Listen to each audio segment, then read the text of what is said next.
하나님 말씀 요한계시록 12장은 사단이 예수님의 십자가에서 돌아가시고 부활하시고 승천하신 이후에 하늘에 전쟁이 있었지만 더 이상 하늘에서 있을 곳을 못하고 갖지 못하고 땅에 떨어진 것을 우리들에게 보여줍니다. 사단이 땅에 떨어졌다고 하는 것은 굉장히 중요한 사람들에게, 그리스도인들에게 특별히 생각이 깊어지는 이야기죠. 왜냐하면 다시는 참소하지 못하는 것이죠. 그래서 저는 여러분들과 같이 사단은 이제 하나님 백성들을 하나님 앞에 참소하지는 못합니다. 다만 미혹할 뿐이다. 미혹하는 영이 돼서 땅에 내려왔습니다. 그러니 이 땅에 내려와서 그가 무슨 일을 할 것인가? 짐승의 이 모습으로 나라와 혹은 왕이나 혹은 국가적인 세력, 권력을 가지고 하나님의 백성을 진멸하면서 하나님을 대적하고 하나님께서 이 인류의 구속을 위해서 마련하신 구속의 경륜의 중심이 되시는 메시아의 강림을 막으려고 했고, 또 그것이 실패해서 드디어 메시아가 오셨을 때는 십자가에 못 박았고, 또 메시아가 부활 승천하셔서 이제 다시는 하늘에 있을 곳을 얻지 못하고 사단은 쫓겨나게 되는 이 사건을 경험하면서 사단의 이 진노는 대단하겠죠. 그래서 성경 계시록 12장은 용이 분내어 내려갔다. 그러나 여러분, 용이 분내어 내려왔기 때문에 하늘과 이 모든 이 그 가운데 있는 사람들은 행복하고 즐거워하지만 땅과 이 바다와 이 모든 이 땅에 있는 사람들은 화가 있을 거라 그랬어요. 그러나 여러분, 걱정하지 마십시오. 성경은 뭐라고 말했는가? 용이 그때가 얼마 남지 않았다. 즉 용의 마지막이 끝날 때가 됐다, 이 말이죠. 십자가에서 무장은 해제됐습니다. 이제는 무장 해제된 용이 그 모든 권세를 잃어버리고 완전히 진멸되는 이 시간이 얼마 남지 않았다는 것입니다. 최후의 발악이 있는 것이죠. 그래서 이제 이 짐승으로 등장해서 하나님을 대적하고 하나님의 백성을 진멸하려고 했던 이 용의 정략은 실패합니다. 그러나 그 짐승은, 네 번째 짐승은 여러분 아시는 것처럼 로마로 상징됐던 네 번째 짐승은 10뿔로 나눠지면서 이 나라에서 10나라가 나올 것을 성경은 얘기해 주신 것이죠. 그러나 이 10나라라고 하는 것은 오늘날 중세 유럽을 구성하고 있는 오늘날까지 중세 유럽부터 지금까지 유럽 열강을 구성하고 있는 나라들인 것을 우리는 알 수 있습니다. 그런데 이 10나라를 가지고 또 그렇게 이 모든 일을 경영하려고 했지만은 결국은 사단은 다른 음모가 있었죠.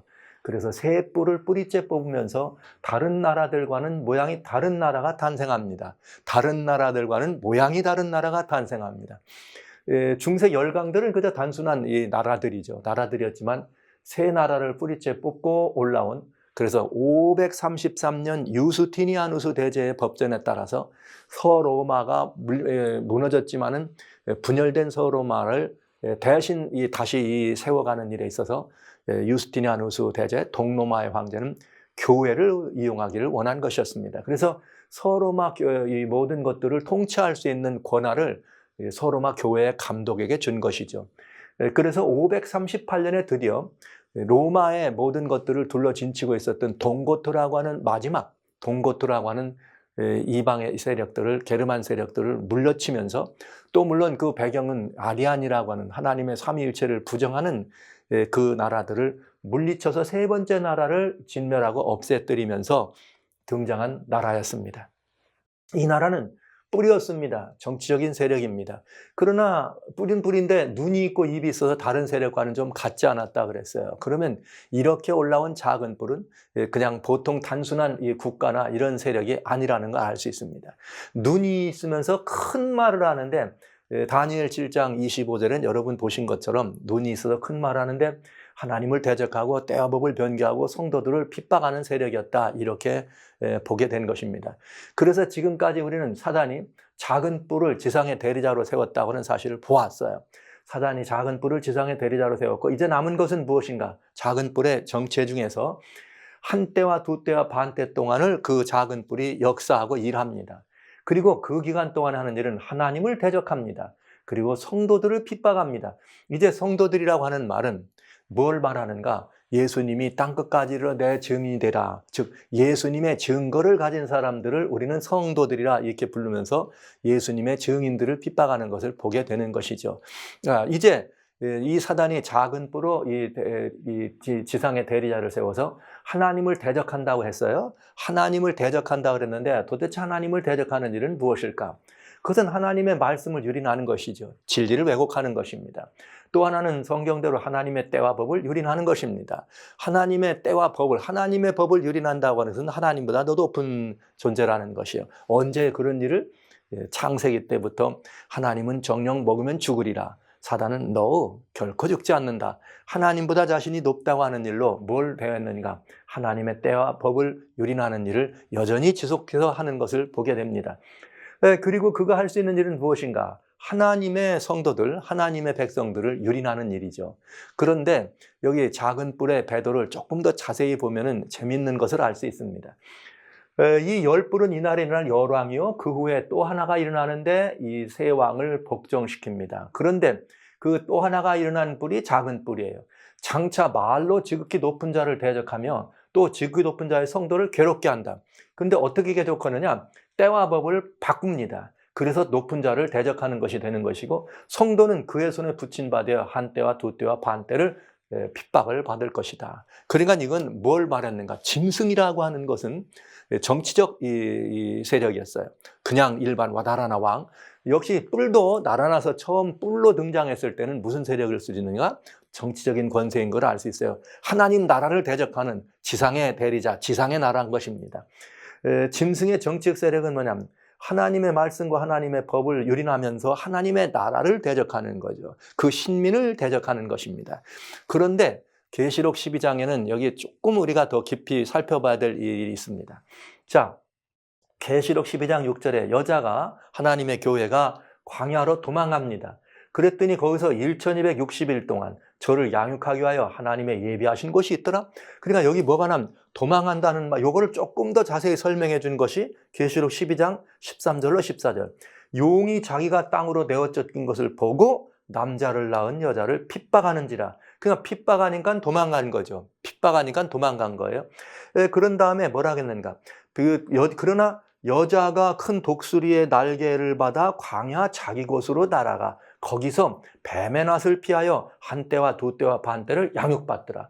자, 이 두 말씀을 자세히 보면은 두 내용이 있어요. 용은 핍박합니다. 사람들이 바라보기에는 이 여자가 도망친 것 같지만 실제는 도망친 것이 아니라 뭘 했느냐? 하나님이 그를 자기 것으로 이렇게 불러서 그를 양육했다 이렇게 돼 있어요. 그 기간은 1261이라 그랬고 여기는 한 때와 두 때와 반 때란 말을 썼습니다. 그러니까 한 때와 두 때와 반 때 이 기간 동안은 용이 하나님의 백성들을 핍박한 기간도 되면서 또 하나님께서 이 백성들을 뭐한 기간도 돼요? 무언가 양육하고 좀 특별한 의미가 있는 것을 우리가 알 수가 있게 돼요. 자, 이 기간에 대해서 1260일과 한 때와 두 때와 반 때는 이제 다음에 이어나가면서 살펴보도록 하고요. 여기 하나님의 말씀 속에는 또 다른 이상한 부분이 있는 걸 볼 수가 있습니다. 바로 하나님이 광야에서 그들을 양육했다고 하는 말에 대한 이해를 할 수 있는 또 다른 중요한 부분이 있다는 거죠. 그건 뭐냐? 성경에는 또 다른 작은 뿔이 등장합니다.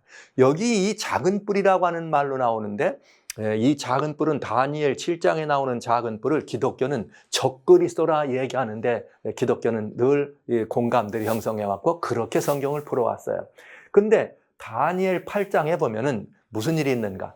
다니엘에게 처음에 나타난 이상 후, 그러니까 처음의 이상은 벨사살 임금이 원년 때 기원전 553년입니다. 그 이상 후에 벨사살 왕 3년에 다시 이상이 나타나리라. 그러니까 앞에 나온 이상이 있었는데 다시 이상이 나타났다 이렇게 했어요. 처음 이상과 달리 다시 나타났다고 하니까 이건 뭘 좀 우리가 생각할 수 있는가 하면 다니엘 7장에서 해석해 줬던 이상이 있는데 이제 그 이상에 대해서 다시 뭔가 더 첨가된 뭔가 더 새롭다기보다는 그 이상에 대하여 더 자세한 풀어주는 첨가된 이상이었다는 것을 우리는 알게 되죠. 그러면 다니엘 8장은 무슨 얘기가 들어있느냐? 다니엘 8장에는 절묘하게도 이렇게 이 다니엘 7장에는 네 짐승이 등장하지만 다니엘 8장에는 두 짐승이 등장합니다. 그런데 두 짐승이 들어오는데 무슨 짐승이 들어오느냐? 이제 첫 번째는 두 뿔을 가진 수양이 나오고 두 번째는 한 뿔을 가진 수염소가 나옵니다. 그러면서 이 뿔이 어떻게 연기되는가? 이 수염소가 작은 뿔이 나타나면서 또 작은 뿔이 형성되는 이야기로 이렇게 이상이 나눠지는 것을 볼 수가 있습니다. 그러니까 여러분 이미 말씀드렸습니다만 짐승은 뭘 의미한다? 나라와 왕들을, 권세들을 의미한다.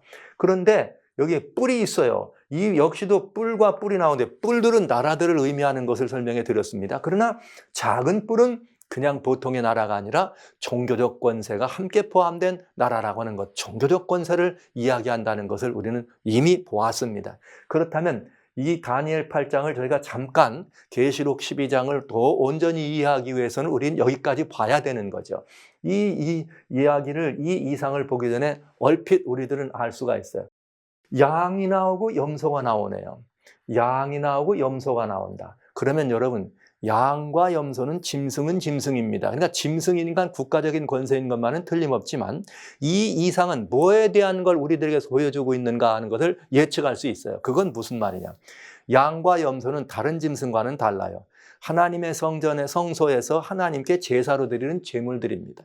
그러니까 양과 염소는 뭐에 관한 이야기냐? 제사와 관련이 있다. 제사와 관련이 있다는 말은 종교적인 얘기예요. 영적인 얘기입니다. 작은 뿔은 종교적인 얘기라 그랬습니다. 그러니까 여기 또 다른 작은 뿔이 다니엘 8장에 나오는데 이 작은 뿔은 아까 7장에는 정치적 권세 짐승의 이야기를 중심으로 이야기가 풀어진 것이라면 하나님을 대적했다면 이제는 다니엘 8장에서는 작은 뿔이나 같은 종교적인 이야기를 가지고 하나님께 어떻게 무엇인가 대적하는 이야기가 들어있을 것을 우리는 어떻게 할 수 있어요? 바라볼 수 있다는 거죠. 왜 그런가? 살펴보겠습니다. 다니엘 8장 3절로 4절에 보면 이거 제가 자세하게 다 읽으면 시간이 너무 많이 걸려서 제가 그냥 설명하면서 여러분들이 이 시간은 나중에 더 보시면 좋을 것 같아요. 다니엘의 눈을 보면 어떤 일이 있는가 하면 염소가 양이 등장합니다. 수양이 등장하는데 이 수양이 등장하는데 뿔이 길지만 뿔이 짝뿔이에요. 줄이 짝뿔입니다. 짝뿔이면서 나중에 난 것이 길더라. 그 다음에 이 수양이 서와 북과 남을 향하여 받았다. 서쪽으로 서진했습니다. 북쪽으로 올라갔습니다. 남쪽으로 받았습니다. 그러나 짐승에서 받을 짐승이 없어서 이것이 힘을 행어 크게 스스로 강대하더라. 한 양이 나타난 것이죠. 양이 큰 뿔이 있었는데 뿔이 하나는 더 크고 하나는 적더라. 긴 뿔은 나중에 나온 뿔인다. 이 양이 서쪽을 향해 받고 북쪽을 향해 받고 남쪽을 향해 받더라. 그러니까 짐승이라고 하는 것은 나라를 얘기했으니까 나라들을 받았단 말은 정복 전쟁을 일으켰다는 것을 알 수가 있죠. 그런데 내가 생각할 때 5절 6절에 보면 한 수염소가 이번에는 어디서 나오냐? 반대로 서편에서 등장합니다. 반대로 한 수염소가 서편에서 등장해요. 아까 염소는 서쪽을 받았다, 북쪽과 남쪽을 받았으니까 동쪽에서 등장한 것입니다. 그런데 이번에는 수염소가 나오는데 뿔이 하나 있는, 현저한 뿔이 하나 있는 이 수염소는 어디서 나왔느냐? 수염소가 서편에서 나왔어요. 반대편이죠. 수양과는 반대편에서 등장합니다. 그러면서 이 두 뿔 가진 수양 곧 강가에 있던 양에게 나가서 분노한 힘으로 그에게 달려가더라. 그러니까 지금 염소와 양의 전쟁이에요. 먼저는 양이 나왔는데 그 다음에는 끈 가진 염소가 한 마리 나와가지고 어떻게 하는 거예요? 양을 공격하는 모습을 본 것입니다. 그래서 서편에서는 양이 나오고 동편에서는 양이 나오고 서편에서는 염소가 나와서 큰 싸움을 일었는데 이 싸움의 결과는 어떻더라? 이 염소가 양을 완전히 이기고 말더라. 이렇게 됐어요.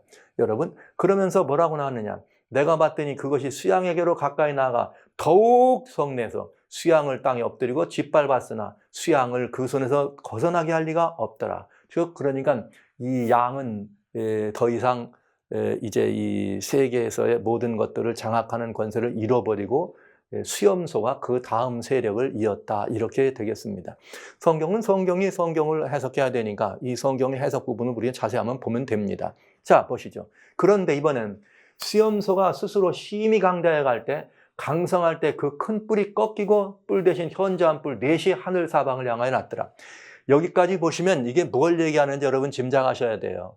예언이 아까 다니엘 7장의 예언을 본 다음에 다른 예언이 아니라 거기에 이어서 또 다른 이상의 하나님이 보여주셨는데, 이미 나라들끼리 나와서 한 나라가 꺾여 들어갑니다. 그런데 뿔이 이렇게 쫙 뿌립니다. 그리고 또 하나가 강력하게 나와가지고 이 강성할 때에 뿔이 네 뿔이 나더라. 그러면서 네 뿔이니까 네 나라가 나눠지는 것을 우리는 볼 수가 있는 거죠. 양뿔은 짝재기 뿔이었습니다. 짝배기 뿔이란 말은 하나는 강한 나라, 하나는 약한 나라. 이미 다니엘 7장을 제가 여러분과 함께 잠깐 살펴봤기 때문에 금방 살짝 그 의미를 이해하실 수가 있게 되겠어요. 그런데 네 뿔로 나눠져 있는 이 염소가 그랬는데, 그 중에서 한 뿔에서 또 다른 작은 뿔 하나가 나더라. 근데 여기에 이 뿔에서 또 다른 작은 뿔 하나가 났다, 이렇게 이 말을 하는데, 이 뿔이라고 하는 그중 한 뿔이라고 하는 여기를 성경 이렇게 이 자세히 그 원어 이야기를 들어보면은 그중 한 뿔일 수도 있고, 아니면 그 뿌리는 한 방향에서, 네 산을 사방 중에 한 방향에서도 나왔다. 그러니까 한 뿔이라고 해도 뭐 큰 어려움은 없겠고요. 그 네 방향이니까 그 이 네 방향에서 나오는데, 네 방향에서 나왔는데 그 작은 뿔 하나가 나타납니다. 작은 뿔이 나오더니 남편과 동편과 영화로운 땅이더라. 그러니까 이 뿔은 틀림없이 이거에 뭐예요? 약간은 방향으로 말한다면 어느 편입니까? 서편이죠. 더 서편에서 나온 거라, 이렇게 볼 수가 있겠어요. 그리고 약간은 북쪽이 되겠죠. 남쪽을 받았으니까. 그런데 심이 커지더라. 작은 뿔이 나와가지고 심이 커져서 굉장히 중요한 일을 하는 것을 보게 됩니다. 그런데 이 심이 커진 작은 뿔을 우리는 이제 살펴봐야 되는데, 작은 뿔 얘기니까 이 또 다른 뿔, 양과 염소와 뿔들의 이상을 보는데 뭐라고 말했느냐? 다니엘 8장 20절은 뭐라고 했느냐? 내가 본 바 두 뿔 가진 수양은 메대와 바사. 와우. 그러니까 벌써 수양은 페르시아를 말한다. 지난번 고음을 말할 때 몸 한 켠이 들었다 그랬죠? 몸 한 켠을 들었다, 다니엘 7장에서. 그 메대와 페르시아가 연합군이었지만 페르시아가 더 강한 나라였고, 메대는 그저 형식상 연합됐던 할아버지 나라였다는 걸 보았습니다. 그러면 다니엘 8장 21절과 22절은 뭐라고 되어 있는가? 수염소, 털이 많은 수염소는 곧 헬라 왕이다. 그러니까 눈 사이에는 큰 뿔은 곧 그것의 첫째 왕이다, 이렇게 되어 있어요. 그러니까 여러분, 헬라가 알렉산더 대제를 이 큰 뿔이 얘기하고 있는 것을 금방 알 수 있잖아요. 다니엘 7장을 보니까 연결이 바로바로 이렇게 되지 않습니까? 그런데 알렉산더 대왕인 것을 분명히 이해할 수 있습니다. 이 뿔이 꺾입니다. 그 뿔이 알렉산더 대왕이 꺾이면서 대신에 네 뿔이 났다.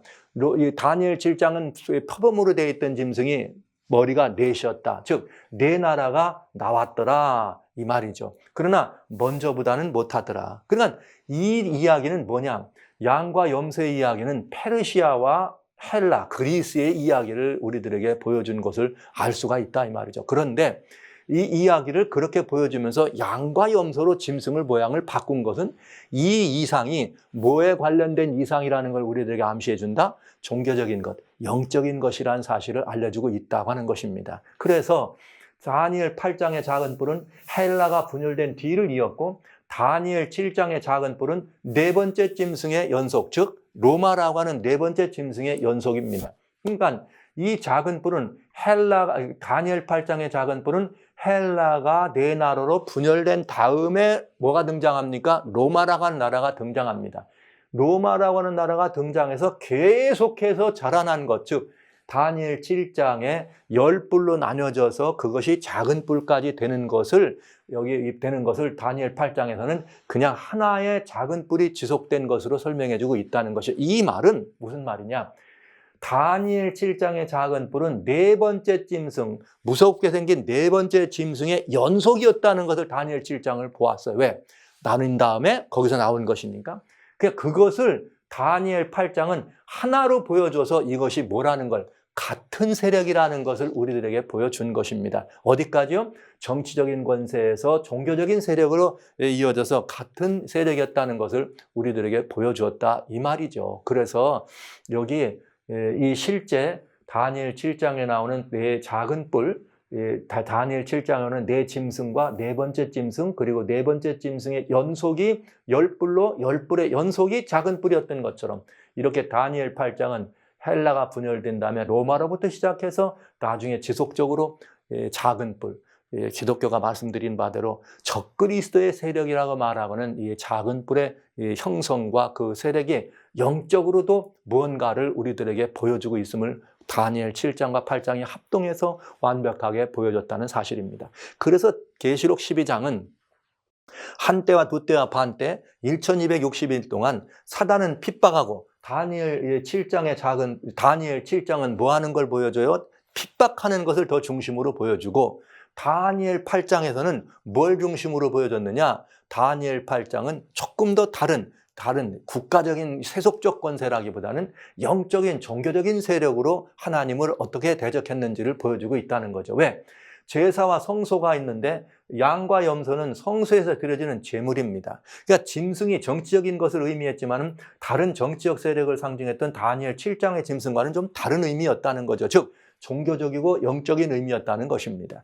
뿔과 작은 뿔은 역시 정치적 권세였지만 작은 뿔은 정치와 종교가 합동되어서 함께 이렇게 그 세력을 형성할 때 눈과 입이 있는 앞에 짐승과는 다른 모습으로 등장하는 뿔을 우리는 볼 수가 있는 것이죠. 그래서 다니엘 8장은 그럼 어떻게 무엇을 이렇게 영적이고 종교적인 세력을 어떻게 표시했는가? 이렇게 됐어요. 다니엘 8장의 작은 뿔은 뭐냐? 그것이 하늘 군대에 미칠 만큼 커지더라. 어디까지 커져요? 작은 뿔이 점점 커가지고 하늘 군대에 미친다. 그러면 여러분 이미 하늘 군대에 미쳤다 그러면 금방 여러분 계시록 12장 때 처음부터 사단의 반역을 이룰 때부터 어떻게 하는 거예요? 지극히 높은 자와 비기려고 하는 무엇? 하나님을 대적하고 비기려고 하는 어둠의 권세, 사단의 권세가 이렇게 지상 대리자로 작은 뿔을 썼다. 이것을 금방 알 수 있잖아요. 하늘 군대에 미칠 만큼 커져서 군대와 별 중의 벼슬을 땅에 떨어뜨리고 대적해서 하느님을 나라를 대적하고 전쟁을 일으키고 대군 미가엘과 함께 전쟁을 해서 어떤 일이 벌어져요? 별들을 이 땅에 떨어뜨리는 것을 압니다. 또 무슨 일이 벌어졌느냐? 스스로 높아져서 군대의 주제를 대적했다 이렇게 되어 있습니다. 여러분 군대의 주제라고 하는 말은 대군 누구였어요? 대군 미가엘이라고 하는 말을 썼고 전쟁을 할 때는 미가엘이라는 옷을 입으셨지만 그분은 하나님의 아들이었다는 사실을 우리는 이미 여러 번에 걸쳐서 본 것이에요. 즉 예수님을 대적하고 그 다음에 그에게 매일 드리는 제사를 제하여 버렸다. 이거 원래 원어 성경은 매일 드리는 제사란 말은 없습니다. 그러나 매일 드렸다고 하는 것이 구약 성경의 성소에서 진행되는 이걸 가운데 매일매일 드려진 것이 뭐였어요? 아침 저녁으로 드려졌던 제사가 있기 때문에 그 다음에 또 계속해서 사람들이 다양한 5대 제사 여기에 하나님께 나가는 번제가 있고요, 화목제가 있고요, 소제가 있고 번제는 태워드리는 제제요, 소제는 픽없이 드리는 가루로 드리는 제제요, 화목제는 하나님께 자원하는 예물을 드리는 것이었다면 나머지 2개는 속죄제와 속건제가 있습니다. 이렇게 해서 5개의 제사와 매일매일 드려지는 이 제사는 함께 하나님께 올려드리는 제사였습니다. 성소에서 피 흘림으로 드리는 제사들을 의미합니다. 그러니까 군대의 제재를 대적했고 그에게 매일 드리는 제사를 제하여 버렸습니다. 그러니까 제사를 못 드리도록 한 거죠. 그 다음에 그의 성소를 헐었습니다. 여러분 성소는 무엇을 의미했는가? 구약 당시의 성소는 여러분 아시는 것처럼 출애굽 25장 8절에는 그 성소에 대해서 내가 그들 정에 머물 성소를 나를 위하여 그들을 시켜 지어라 이렇게 되어 있어요. 이 성소는 하나님이 우리와 함께 머무시는 것입니다. 제가 재밌는 말씀을 하나 드릴까 합니다. 여러분 하나님이 우리와 함께 하신다고 하는 의미로 성소를 줘서 내가 거기서 너를 만난다 그랬네요. 그러면 여러분 이 말씀을 하나님 편에서 말할 때는 내가 너희 중에 머무는 곳이다 이런 뜻인데 우리 편에서 입장하면 인간의 입장에서 보면 뭐라고 말할 수 있느냐? 하나님이 우리와 함께 하신다 이렇게 표현할 수 있겠죠. 그래서 마태복음 1장 21절에 보라 아들을 낳으리니 그 이름을 예수라 하라. 이는 자기 백성을 저희 죄에서 구원할 자라. 그러면서 이사야 선지자의 예언을 이야기하면서 그 아들의 이름이 뭐냐? 우리에게 임마누엘이라. 임마누엘 이름은 22절 마태복음 1장 23절에 번역하면 무엇이라? 하나님이 우리와 함께 하신다. 예수님은 하나님이 우리와 함께 하신다는 임마누엘이라는 이름으로 우리한테 오신 분입니다. 그러니까 여러분 예수님은 이 성소라는 말을 가지고 잘 이해한다면 우리 중에 함께 머무시는 걸어다니는 성소라고 볼 수 있어요. 누구를 만나는? 하나님을 만나는. 그래서 예수님께서 요한복음 14장에 나를 본 자는 아버지를 보았다 말씀하신 것입니다. 이 성소의 의미가 참 절묘하죠. 그렇기 때문에 이 성소는 뭐의 대상이 된 거예요? 핍박의 대상이 된 거예요. 그래서 작은 뿔이 뭘 하는 거예요? 그 성소를 헐은 것입니다. 예수님의 보혈을 상징하는 제사가 드려지는 것. 그래서 하나님을 대면에 만나는 그 모든 것들을 막기 위해서, 하나님께 나가는 길을 막기 위해서 성소를 핍박한 것이죠. 그리고 범죄함을 인하여 백성과 성도들과 매일 드리는 제사가 그것에 붙임받았다. 오호라, 이상한 일이 벌어집니다. 백성을 핍박한 건 됐는데 앞에는 매일 드리는 제사를 드리지 못하도록 하고, 두 번째는 매일 드리는 제사가 그것에게 붙임받았다. 작은 뿔이 매일 드리는 제사를 못 드리게 하고, 또 하나는 뭘 했다는 거예요? 작은 뿔이 매일 드리는 제사를 뭐 하는 거예요? 자기가 주선하고 자기가 그 자리를 찬탈해서 제사권을 확보했다, 이 말이죠. 그것이 또 진리를 땅에 던지며 자의로 행하여 형통하였더라. 그러니까 이것은 물론 백성들을 핍박하는 것은 나라와 왕들의 권세를 가지고 하는 것과 같은 방불한 이야기지만, 이 내용은 영적인 얘기예요. 종교적인 얘기예요. 하나님을 대적하는데 누구를 중심으로 하나님을 대적했는가? 매일 드리는 제사와 그의 성소, 이것은 다 제사와 관련되어 있으니까 누구에 대한 이야기입니까? 예수 그리스도, 예수님의 증거들을 핍박하는 것임을 우리는 알 수가 있더라.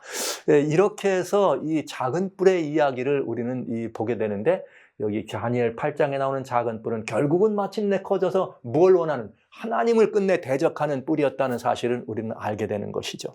그래서 다니엘 7장에 나오는 작은 뿔과 여기 7장에 나오는 작은 뿔과 다니엘 8장에 나오는 작은 뿔이 시작해서 결국은 이것이 하늘 보좌에까지 올라가도록 하면서 대적하는 것은 같은 세력이었고 어둠의 권세였다는 것을 우리는 알게 됩니다. 자, 그러니까 다니엘 7장과 다니엘 8장의 작은 뿔은 어떻다? 같은 세력이다.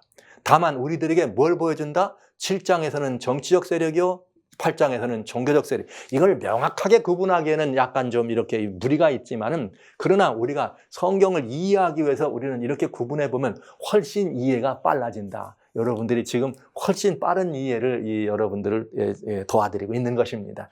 자, 이렇게 해서 다니엘 7장과 다니엘 8장은 같은 세력이었고, 아까 말씀드렸던 다니엘 7장에 나오는 작은 뿔이 교회를 핍박했다면 역시 다니엘 8장의 작은 뿔도 뭐한 세력이에요? 신약 교회를 유린한 이 세력임을 우리는 알게 됩니다. 그래서 또 다른 작은 뿔은 뭘 했느냐? 보시죠.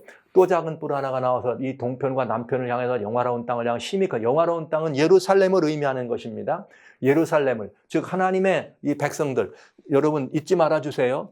하나님의 이 나라를 의미할 때 이스라엘은 하나님의 이렇게 권세가 통과되는 나라들을 얘기했다면, 예루살렘은 영적이고 종교적인 하나님을 향한 신앙을 더 강조될 때 이스라엘과 예루살렘이 표현됐다는 것을 여러분 몇 번 말씀드렸습니다.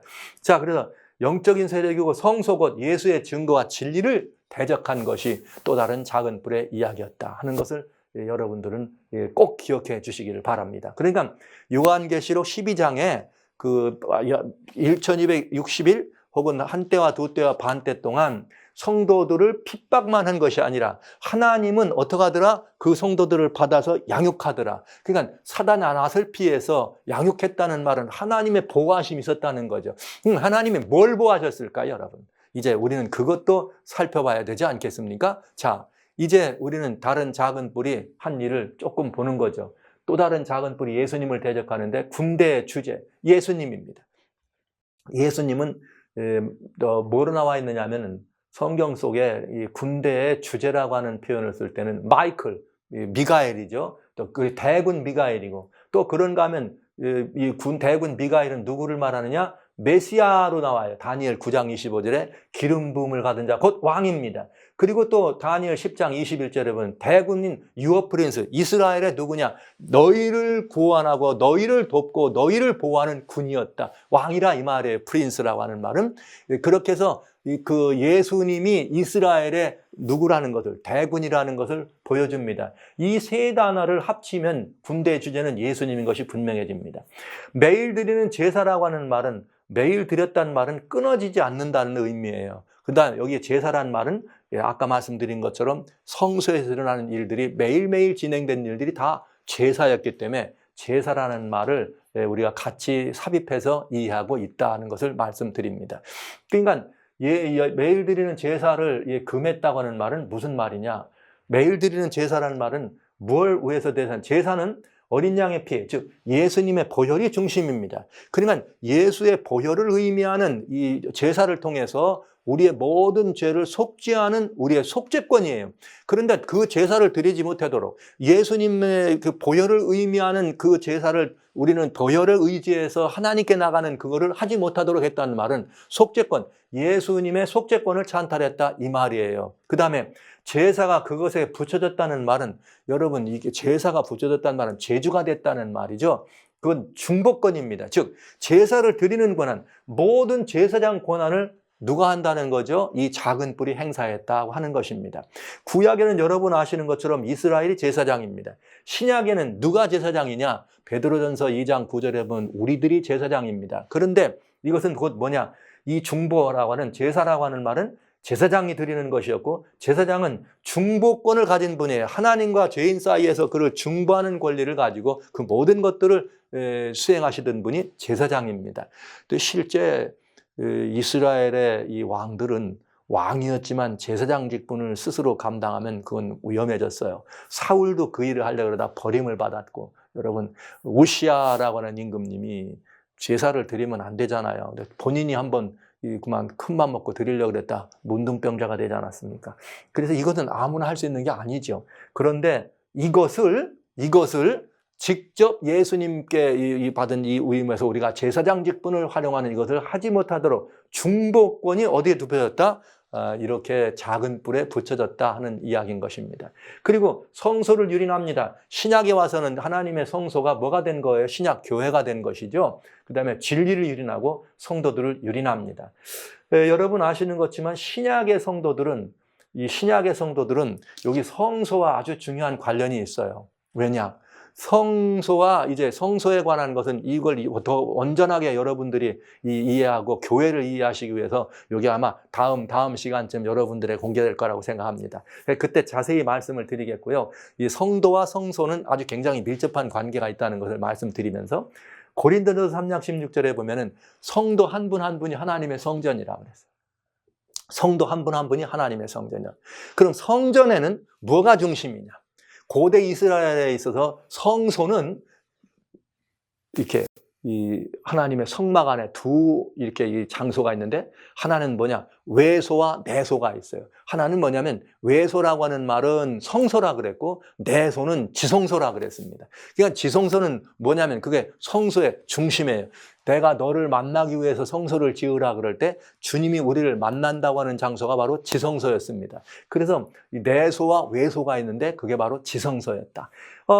그런데 여기 이 내소는 지성소였는데 아주 중요한 게 있어요. 성도들이 성전이라 그랬습니다. 하나님의 백성들이 성전이 되려면 어떤 일이 있어야 되는가? 거기엔 반드시 뭐가 있어야 돼요? 지성소가 있어야 돼. 지성소에는 하나님의 뭐가 있었느냐? 언약궤가 있었고, 언약궤 안에는 딱 그것만 있어요. 언약궤 안에는 하나님이 친수로 기록한 십계명이 있었습니다. 그런데 여러분, 예수님의 십자가 이후에 하나님의 그 굉장히 중요한 이 법이 어디에 있을까요? 이 법에 대한 이야기를 또 여러분들에게 해야 되지만 이 모든 것들을 다 다룰 이 계시록 12장 이야기는 아닙니다. 성소의 이야기는 꼭 다뤄야 될 것 같고요. 법이라고 하는 말을 간단하게 제가 요약합니다. 성경에는 대단히 많은 여러 가지 종류의 법들이 있어요. 규례, 율례, 또 여러 하나님의 증거, 주님의 교훈, 하나님의 말씀, 하나님의 계명, 이 모든 것들이 하나님의 율법, 이게 다 법으로 묘사돼요. 특별히 시편 119편에 보시면 거기 다양한 종류의 법들이, 율법과 증거와 교훈과 하나님의 이 계명과 하나님의 말씀과 하나님의 도와 하나님의 모든 이런 그 율례와 규례까지도 다 하나님의 법입니다. 그러나 이 많은 법들이 있지만 성경에 유일하게 하나님이 직접 친수로 기록하신 것은 하나님의 십계명입니다. 신명기 4장 23절에 기록된 법이죠. 그런데 이 법을 여러분 아시는 바대로 출애굽 25장에 나오는 여기 이 성소에는 그 지성소 안에 언약궤를 지어라 그러면서 그 언약궤 안에 그 친수로 기록한 법을 집어넣어라 이 말이에요. 그리고 출애굽 여기 25장 22절로 23절에는 그 위에서 내가 너를 만난다 그랬어요. 그런데 그 법이 예수님 십자가 이후에는 성소의 중심이었던 그 법이 어디에 들어갔느냐? 히브리서 8장 10절에 이렇게 말합니다. 주께서 가라사대 그날 후에 내가 이스라엘 집으로 새 언약을 세웁니다. 언약이. 그 새 언약이 뭐냐? 예수 그리스도의 십자가를 이제 이 개인의 이런 이 십자가를 에서 우리의 죄사함을 우리가 영접하고 우리가 죄사함 받은 존재로서 이제 예수 그리스도를 그 위대한 우리의 구속의 주로 인접하고 주님을 우리의 심령에 모시면 성경은 뭐라 그랬는가? 새 언약의 주인공이 될 때 내 법을 너희 생각에 두고 너희 마음에 이것을 기록하리라. 그 이유가 뭐냐? 그래서 나는 너에게 하나님이 되고 너희는 내게 백성이 되리라. 여러분, 십자가 이후에는 하나님의 십계명에 성도 한 사람 한 사람, 성도란 말은 예수님을 주로 섬기는, 예수님의 구속의 이 주로 예수님을 섬기는 사람들을 의미하는데, 이 성도들의 심령 하나하나마다 하나님의 법이 새겨져 있다고 하는 사실인 것입니다. 그럼 이 법이 무슨 법이냐? 이것은 말할 것도 없이 하나님의 친수 기록한 10계명이었고 그것은 바로 성소의 중심이었다. 그러니까 여러분, 성도를 유린한다고 하는 말은 곧 성소를 유린하는 것과 마찬가지예요. 신약시대에는 여러분 이것을 봅니다. 자, 그래서 이제 우리는 다니엘 7장과 8장에 나오는 이 모든 것들을 합동 같은 세력이니까 본다면 7가지 내려볼 수 있네요. 첫째, 이 세력은 새 뿔을 뿌리째 뽑으면서 등장합니다. 하나님을 대적하는 세력입니다. 하나님의 계명을 유린하고 예수님을 대적하는데 특별히 속죄권과 중보권을 찬탈해 갑니다. 진리를 자유로 유린합니다. 하나님의 성서 진리죠. 교회를 핍박합니다. 교회를 핍박하면서 예수의 증거를 가진 성도들을 핍박하는 것이죠. 진리를, 교회를 핍박하면서 진리를 이 자유로 유린하는 것 같은 문제가 되겠어요. 그 다음에 정치와 종교가 입이 있고 말이 있으니까 연합하고 합동해서 권세를 행사한 것이죠. 얼마 동안이냐? 한 때와 두 때와 반 때를 전성기로 구가했다. 이러면 우리는 작은 뿔의 정체를 완전히 살필 수가 있겠습니다. 여러분 아신 것처럼 작은 뿔의 이 정체를 살피는데 이미 이제 10뿔 가지고 시대로 나눠진 다음에 작은 뿔을 통해서 하나님을 대적하려고 하는 사단의 이 모든 권모와 술수와 사단의 계략들이 이제 이 안에서 등장하게 되는 것이죠. 자, 이제 이렇게 되니까 우리는 이 작은 뿔의 신원을 지금부터 찾아보도록 합니다. 저는 이 작은 뿔의 신원을 찾는 이 일은 아주 중요한 일이에요. 그리고 작은 뿔의 신원을 밝힌다는 것은 하나님을 대적하고 그 하늘까지 뭐 했다고요? 하늘 군대까지 그게 이게 치명적으로 올라갈 만큼 이 작은 뿔의 권세가 높아졌다는 사실을 우리는 이미 8장을 통해서도 본 것처럼 여러분 이것은 아주 중요한 일입니다. 또 이 사실을 여러분에게 밝히기 위해서 저는 미리 여러분들에게 성령님의 은혜로 여러분의 심령이 좀 더 고요해지시고 하나님께서 그 성령의 권세를 통해서 계시와 지혜 정신을 여러분들에게 더해 주셔서 여러분들이 이 말씀을 영접하실 때에 내가 가지고 있는 기존의 어떤 가치관이나 기존의 어떤 그런 역사관 혹은 기존의 어떤 그런 신앙관과 이 성경이 얘기하고 있는 이 역사가 다르걸랑 그때 여러분 마음에 분란이 일어나지 말고 이렇게 말씀하시면 되겠습니다. 주여 종이 듣겠나이다. 저는 여러분들에게 이 사실을 지금부터 말씀드릴 때 오로지 성경에 나와 있는 것과 교회가 지금까지 걸어온 그 역사적인 관점에서 모두가 공인하는 역사적인 것들만을 여러분들에게 공개하게 될 것입니다. 아마 여러분들이 기존의 교회, 여러 다양한 교회들에서 이 사실을 들으실 때 서로 내 교회, 이 교회, 저 교회를 따졌을 거예요. 그러나 이 모든 것들은 이런 것들은 하나님의 뜻이 아닙니다. 우리 하나님의 뜻은 에베소 1장 10절에 나와 있어요. 땅의 것이나 하늘의 것이나 다 예수 그리스도 안에서 하나 되게 하려는 것입니다. 여러분 우리가 교회라는 이름에 다른 이름을 가지고 다양한 형편의 교회에 소속될 수 있습니다. 그러나 그가 어떤 교회에 소속되느냐 하는 것은 중요하지 않습니다. 우리가 예수 그리스도의 살아있는 지체가 되었느냐 하는 것이 진정한 교회의 의미인 것이죠. 그리고 성도로서 하나님의 법이 내 마음에 심겼느냐 하는 것이 중요한 것입니다. 누가 여러분들을 주관할 수 있습니까? 오로지 예수 그리스도뿐입니다. 누가 여러분의 신앙을 주권하고 여러분의 신앙을 좌지우지할 수 있습니까? 오로지 하나님 예수 그리스도뿐이라는 사실을 인정하시면서 예수 그리스도께서 원하시고 그토록 예수 그리스도께서 살피시면서 우리들을 인도하는 한때와 두때와 반때 동안에 사단은 우리는 핍박하지만 계시록 12장은 아니라 내가 너희를 어떻게 했느니라 양육했느니라. 세상의 사람들은 핍박받은 그리스도인들을 보지만 진정한 성도는 누구를 보는가? 우리를 양육하시기 위하여 하나님 미리 예비하신 곳이 있었다는 사실, 이 사실을 보는 사람들입니다. 여러분, 이제 우리는 이 작은 뿔의 신원을 밝히면서 여러분들의 그런 이해의 이 안목이 더 넓어지기를 원합니다. 그래서 저는 이 작은 뿔의 신원 증명을 여러분들과 같이 지금부터 밝혀볼 작정입니다.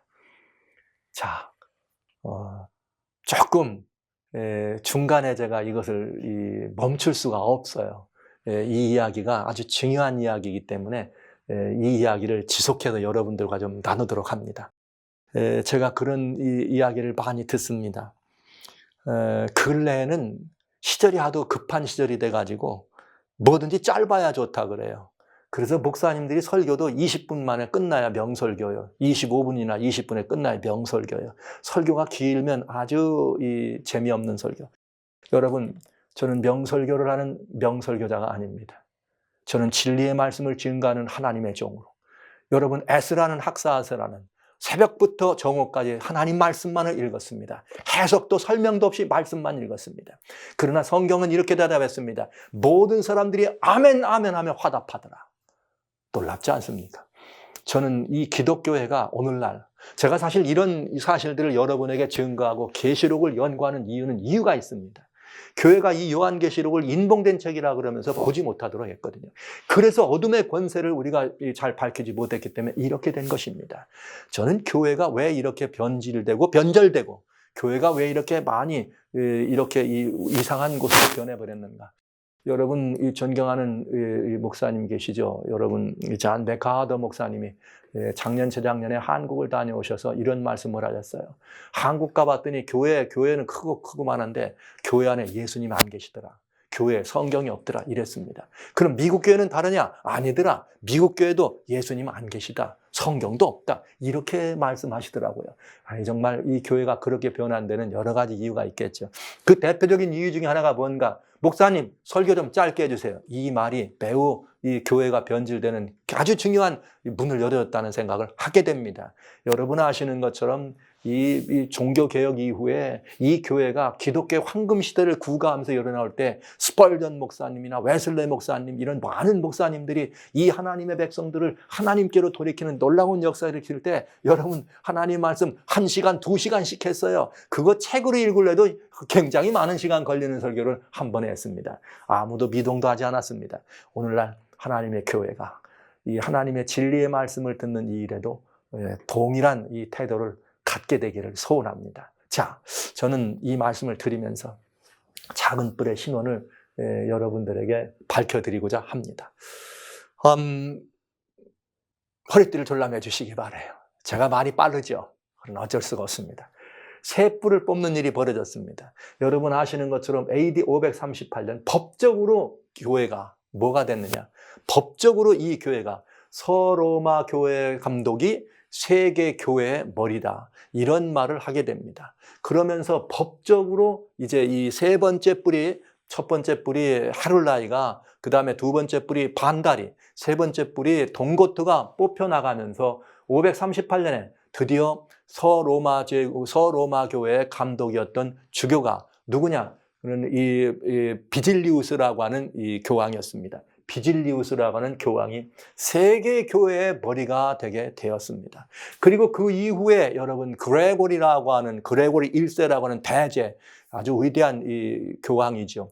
이 교권이 결국은 황제의 종교적인 것만 아니라 이렇게 이 정치적으로도 황제 소리를 들으면서 이 동로마와 반목과 이게 관계가 좀 어지럽고 쉽지 않았던 롬바르디아라고 하는 나라를 그 모든 이 반역적 행위를 정리하면서 라벤다와 함께 실제 종교적인 리더였지만은 나라의 의미를 하는 황제라고 하는 칭호를 같이 듣는 그런 일을 우리는 이 역사 속에서 보게 되죠. 그래서 538년은 법적으로 교회가 이런 일이 된 것을 알 수가 있습니다. 그런데 이 작은 뿔이 여러분 다시 말씀드려요. 작은 뿔은 정치적 단순한 세력이 아니라 무슨 세력이었다? 종교적인 세력과 이 합동된 세력이었다는 사실을 꼭 염두에 둬야 되는 것이죠. 그러면서 하나님을 대적하고 하나님의 진리와 계명을 유지하는데 다니엘 7장은 때와 법을 변개하였다 이렇게 되어 있습니다. 그러면 교회의 역사 속에 누군가 하나님의 때와 하나님의 법을 바꾼 세계가 있느냐 하는 것이죠. 이걸 우리는 살펴봐야 되지 않겠어요? 그런데 실제 AD 364년에 라오디가 교회에서 안식일을 토요일에서 일요일로 바꾸는 일이 벌어지네요. 그 다음에 예수님을 대적합니다. 속죄권과 중보권을 찬탈하는 것을 보게 되죠. 자, 여기 또 이 말뿐이 아니라 이 사실들을 지금까지 우리가 보면서 하나씩 먼저 찾아봅니다. 법적으로 세계 교회의 머리가 되었다 그랬는데 로마 교회는 실제 뭐라고 되는가? 하드락이라고 하는 이 아돌프 하드락이라고 하는 유명한 교회 이 역사학자예요. 그가 말하기를 이렇게 말했어요. 로마 교회는 이러한 방법으로 슬며시 로마의 세계적인 제국의 자리를 밀고 들어왔는데 실제로 로마 교회는 로마 제국의 계속이다. 로마 제국은 망한 것이 아니라 단지 모양만을 바꾼 것이다. 그러니까 서로마 교회는 저로마가 끝난 것이 아니라 다시 그 제국의 뒤를 이어서 탄생한 정치적인 세력이라는 거죠. 교황권은 그래서 뭐냐? 교권이에요. 모양만을 바꾼 것이다. 교황권은 정치적인 피조물이다. 세계적인 대제국처럼 우이풍이 당당한데 그것이 로마 제국의 계승이기 때문이다. 그래서 로마 제국의 이 황제들이 썼던 폰티펙스 막시무스라고 하는 황제들이 썼던 이 교회는 황제와 이 신관장이 같이 썼으니까요. 이 칭호를 가지고 온 것입니다. 자, 이것이 새 뿔을 뿌리채 뽑으면서 등극한 교회였습니다. 불행한 일이죠. 우리 교회가 이제 이 일을 우리들은 인정할 수 있어야 한다는 것입니다. 그러나 이 일을 인정하기 전에 여기에 역사가 있는 말씀들을 제가 이제 그대로 여러분들에게 증거를 해드리는데, 혹 이런 일들을 말씀드리면 오늘날 우리 기독교 안에 여러 다양한 교단들이 있잖아요. 그러면서 그 교단들을 바라보면서 그래? 교황권이네? 그러면 저거는 천주교를 말하는 거네. 이렇게 생각하실 경향이 많아요. No, 아닙니다. 오늘 제가 여러분들에게 이 사실을 분명히 말씀드립니다. 이때 당시는 오늘날 여러분들의 개념 속에 있는 천주교, 캐톨릭이라는 개념이 없어요. 그때는 기독교입니다. 오로지 사도와 선지자들의 터우에 서 있는 기독교는 하나였습니다. 이 하나가 들어오면서 이렇게 기독교가 무엇되기 시작했다는 거예요? 바꿔지기 시작했다는 거죠. 이게 계시록 2장과 3장에 하나님의 7교회를 설명할 때 이미 말씀드렸기 때문에 그때 제본을 다시 한번 보시면 될 것 같아요. 그러니까 여러분, 이것은 오늘날 우리가 가지고 있는 한 교단으로서 혹은 구교라고 얘기하는 천주교회다 이런 개념으로 보시면 상당히 많은 이 오해가 있을 수 있어요. 여러분, 여기 말하는 교권이란 기독교를 말하는 것이에요. 기독교가 이렇게 정치적인 피조물로 이렇게 자리매김을 하게 됐다 이런 얘기죠. 자, 작은 뿔은 정치적 로마에서 종교적 로마로 어떻게 됐다? 발전됐다 하는 말입니다. 그런데 실제 스테이트와 철치, 즉 정치와 종교가 합동되는 일이 직접적으로 벌어지는 것은 아까 비질리우스라고 하는 교황이 초대 류스티니아스 대제 법전이 돼서 머리가 감독이 된 그 이외에 그레고리 대제라고 하는 분이 여기에 뭘 말했느냐? 실제 이분은 중세 교황권의 중세 교권의 아주 제일 높은 교황 자리예요. 그런데 이분은 어떤 분이냐? 이분은 뭘 말해줬는가 하면 여기 실제 여기서 한 일은 뭐냐면 세큘라와 스피리추얼이라는 말은 세속권과 영권을 어떻게 했다? 함께 세속권과 영권을 함께 수행했다. 그러니까 정치와 종교가 어떻게 됐다? 합동된 일을 들여왔다 이 말입니다. 드디어 종교적인 세력이었지만 종교적인 것이었지만 정치적 세력을 합동되게 실행하면서 뭘 한 거냐? 이제는 그는 로마 교회의 감독이었지만은 실제 사람들은 국가의 황제가 받는 칭호까지도 받는 그런 일을 해온 것입니다.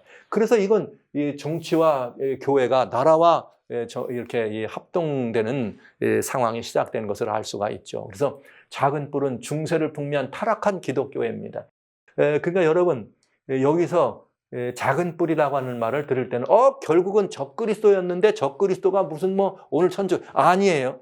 기독교예요. 그때는 여러분 기독교 하나 기독교밖에 없었습니다. 그러니까 여러분 이 말을 꼭 이해하시고 회개 혹은 손가락을 우리가 받아야 된다면 우리 교회 우리들의 믿음의 선배들이 이 일을 해왔다는 사실을 인정하는 것이 이 문제에 대하여 정확한 답을 찾아가는 지름길이 되겠습니다. 자, 그렇게 해서 이 교회가 이렇게 합동되는 새 뿔을 뽑으면서 이 세계 최고 지상권을 확보할 뿐만 아니라 하나님의 계명을 유린합니다. 때와 법을 바꿉니다. 실제 우리는 교회에서 이 고대 그다 당시의 이 얘기를 지금 하면서 기독교 얘기하는데 실제 오늘날도 이것도 천주교죠. 회심자를 위한 교리 문집에 베드로 가이엘맨이라고 하는 이 교리 문집이 들어있어요. 거기에 무엇에 대한 이야기가 들어있느냐? AD 364년에 라오디게아 시노드, 라오디게아 공회에 대한 이야기가 거기에 들어있어요. 근데 거기 뭐라고 나오냐? 캐토릭 교회. 여기서 말하는 캐토릭 교회는 다시 말씀드립니다. 초기 기독교를 말하는 것이에요. 초기 기독교 이름을 캐토릭이라. 캐토릭이라고 하는 말은 두 가지 의미가 있어요. 하나는 유니버설. 이건 보편이란 말이죠. 즉 로마에 있는 교회나 예루살렘에 있는 교회나 안디옥에 있는 교회나 시리아 어디에 있는 모든 교회가 기독교란 이름으로 하나다라는 뜻으로 유니버설. 또 캐토릭이란 말은 오르토독스, 즉 정통이란 말이에요. 사도들과 선지자들, 말씀과 사도들의 뜻을 계승해서 지었던 정통교회라는 의미입니다. 그러니까 이거는 기독교, 초대 기독교를 말하는 거예요. 초대 기독교가 라오디게아 종교회에서 그 존엄성을 토요일에서 일요일로 바꿨다. AD 364년. 그러니까 이건 굉장히 중요한 일이죠. 그래서 작은 뿔은 중세를 풍미한 타락한 기독교회라는 사실을 꼭 알아주시기 바랍니다. 실제 이 기독교 역사상 계속해 내려오면서 이것이 사실인가? 여러분 이게 사실입니다. 잔 폴트, 요한 바오로 2세가 주의 날이라고 하는 여기 디오스 도메니라고 하는 사도서신을 보냅니다. 그 사도서신을 보내는 것이 1998년이었습니다. 모든 여기 사도들에게 이 제사장들에게 사제들에게 보내는 사제 서한인데요. 거기에 보면 뭐라고 나와 있느냐? 이렇게 나와요. 안식일을 일요일로 변경했다. 우리가 이건 교회를 말하는 옛날 우리 기독교가 we move from the Sabbath예요. 여기 주일 중 안식 후 첫째 날인 안식일을 from the seventh day요. 제 7일에서 first day 첫째 날로 바꿨다. 이렇게 나옵니다. 그러니까 이게 뭘 말하느냐? 하나님의 때를 바꿨다는 얘기죠. 그래서 우리 초기 기독교 역사가 있는 캐토릭 백과사전에는 뭐라고 되어 있느냐? 이렇게 되어 있어요. 캐토릭 사전 4권 153페이지에 캐토릭 교회, 여기서 말한 캐토릭 교회는 기독교의 초기 기독교, 안식일을 일주일 중 7째 날인 토요일에서 첫째 날인 일요일로 바꾼 후 10계명의 셋째 계명을 고쳐서 일요일을 주일로 지키라고 하였다. 이렇게 돼 있습니다. 이것은 어떤 사람들의 얘기가 아니라 그냥 우리 교회 역사가 얘기하는 우리들의 이야기입니다. 그러니까 여러분, 하나님을 대적했다 하는 말은 어디 작은 뿔이라고 하는 모습으로 들어와서 어디 어둠의 권세가 어둠으로 협박해서 한 것이 아니라 작은 뿔이 더 이제는 참소하는 자가 아니라 뭐 하는 자라? 미혹하는 자.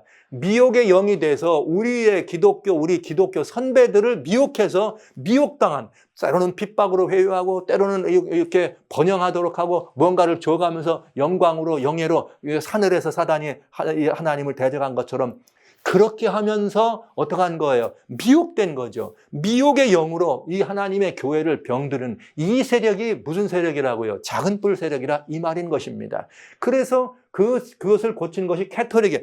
불행하게도 오늘날 오늘날 이 시대를 말하는 천주교가 우리는 부교라고 하면서 우리는 이 정통을 그대로 가지고 왔다. 불행한 일입니다. 그러면 개신교는 뭐냐? 한참 이후에 이런 일이 일어나고 다 이런 일이 일어난 중세라고 하는 것이 거의 다 끝나갈 무렵에 이것이 잘못됐다는 걸 알고 거기서 벗어나려고 하는 것이 개신교죠. 그러니까 천주교나 개신교는 지금 다 서로를 반목하고 서로를 이렇게 질투하고 서로를 뭐라고 할 것이 아니라 우리는 누구라는 거예요? 한 예수 그리스도 안에 있어야 될 하나님의 한 신이라는 사실을 먼저 인정하는 것이 필요하고 먼저 각자가 하나 되지 못함은 이라 회개하고 각자가 하나 되지 못한 이유는 하나님의 모든 것들을 우리가 대적해왔다. 사단의 미혹을 교회가 받아들였다는 거죠. 어둠의 세력의 미혹을 우리가 받았다는 사실에 대하여 우리가 회개할 일이 있다고 하는 것입니다. 자, 그렇게 해서 작은 뿔의 신원을 이 증명을 우리는 계속해서 해 나가겠습니다.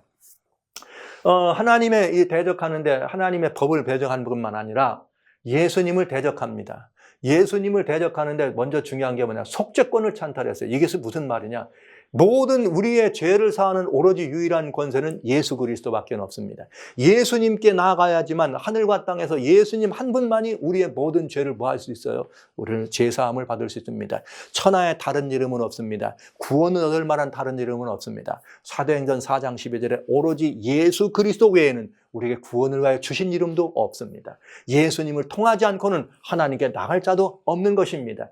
예수님 대신 죄를 사해준 종교, 즉 예수님의 속죄를 이렇게 하지 않고 혹은 이렇게 우리 이 초기 기독교에서 뭘 팔기 시작했느냐? 면죄부를 파는 거죠. 면죄부를 파는 거죠. 그래서 죄를 용서받게 해준 것이죠. 자, 실제 여기에 우리 이 초대 이 기독교 사제들의 이야기 중에 하늘이나 지구 어디든 내가 원하는 곳을 찾아보라. 너는 죄인을 용서하고 죄인을 지옥의 사슬로 해방시킬 수 있는 단 하나의 피조물을 발견하게 될 것이다. 그 비분만 존재는 사제력 천주에서. 여러분, 이게 말이 안 되죠. 하늘에나 땅에서 지구에서나 어디든지 죄인을 용서하고 죄인을 지옥의 사슬로 해방시킬 수 있는 피조물, 여러분 피조물이 할 수 있습니까? 아니죠. 우리를 용서할 수 있는 유일한 존재는 누구밖에 없어요? 한 분이신 하나님, 예수 그리스도밖에 없습니다. 그런데 피조물이 있는데 그 피조물이 누구냐? 사제라. 이게 뭐냐? 죄를 용서해 주는 권한은 예수 그리스도밖에 없어요. 내가 너에게 죄를 사하는 권세가 있는 줄 알지 못하느냐. 이 사실을 안 믿어가지고 유대인들이 예수님을 십자가에 못 박은 것입니다.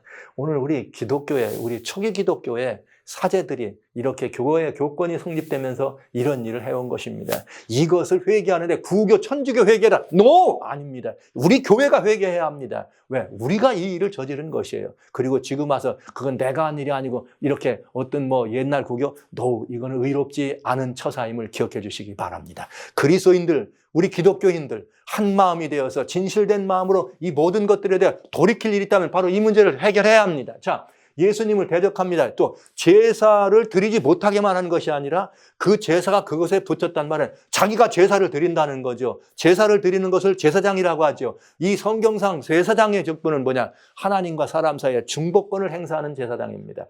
대제사장인 예수님께 직접 나가지 못하도록 합니다. 성례전과 사도의 중보를 통하여만 기도도 드릴 수 있었어요. 하나님 자신도 그분의 사자들이 심판 및 그들의 면죄를 거절하느냐 하복하느냐에 따라서 죄를 용서하느냐 안 하시냐를 결정해야 할 의무가, 여러분 사제가 높아요? 하나님이 높아요? 여기는 이 말대로라면 사제가 우선입니다. 그러니까 중보자가 하나님보다 높은 자리에서 내가 사하여 풀어줬으면 용서해야 된다는 거죠. 땅에서 풀면 하늘에서 풀린다고 했으니까 우리가 풀면 해줘야 된다는 말 아닙니까? 이런 말들을 지금 한 것이죠. 사제들의 판단이 우선하고 후에 하나님께서 동의하신다, 이렇게 돼 있습니다. 와우, 이건 정말 무섭고 두려운 얘기죠. 그러나 이게 우리들의 과거 이 교회, 기독교의 과거의 선배들이 기독교 과거를 가져왔던 캐토릭이라는 이름으로 공교회가 성립됐을 때 교회를 지키고 보존하려고 하나님의 진리를 수보하려고 했던 이들이 미혹의 영에 영향을 받아서 이 교회를 이렇게 변질시키게 된 것입니다. 이것이 바로 우리들의 이야기입니다. 자, 그런가 하면 진리를 자유로 유린했다 그랬어요. 하나님의 성경에 나와 있는 다양한 진리들이 있죠. 예를 들면 면죄부나 연옥을 통해서 예수님이 없어도 구원에 이르게 한다. 면죄부를 팔았다는 말은 말 그대로 그런 것이죠. 예수님께서 우리의 모든 죄를 용서하실 수 있고 그래서 십자가에 달려 돌아가셨는데 그래서 이제는 주님만이 우리 죄를 사하실 수 있는 유일한 분이라는 사실을 뭐 하는 거죠? 면죄부를 판다는 말은 무효시키는 거죠. 그러니까 여러분 돈 많은 부자는 돈 많이 내면 죄 용서도 받는 거죠. 그러니까 구속의 이치와는 전혀 다른 진리가 왜곡되는 것입니다. 그게 말은 무슨 말이냐? 예수님이 없어도 구원에 들어가게 한다, 이런 이야기죠. 자, 그 다음에 연옥을 만들었어요. 이 구대 세계는 연옥을. 이 연옥을 만들어가지고, 연옥은 뭐냐? 지옥불에 던지는 사람들이 이 면죄부를 팔아서 돈을 많이 헌금을 내면은 무슨 일이 벌어지냐? 연옥으로 가고 중간 상태.